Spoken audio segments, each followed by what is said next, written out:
Hi friends, welcome to our channel. તો ચાલો આપણે ઇકો ફ્રેન્ડલી ગણેશજીની મૂર્તિ બનાવીએ.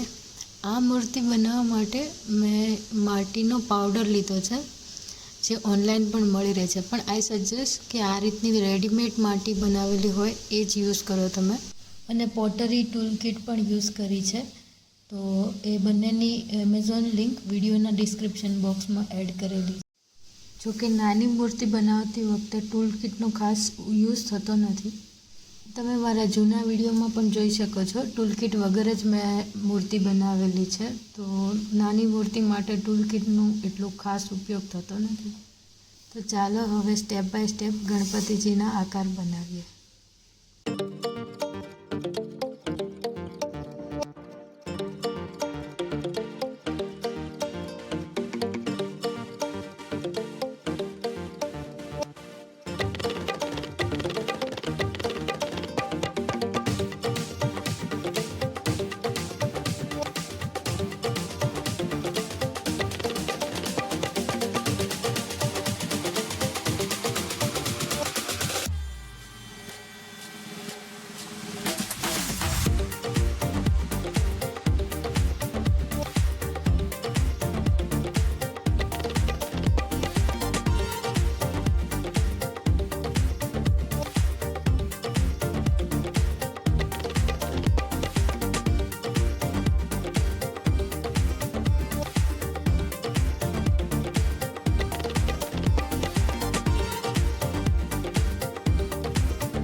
Thank you for watching. Please like, share and subscribe our YouTube channel. Thank you. Bye bye. Take care.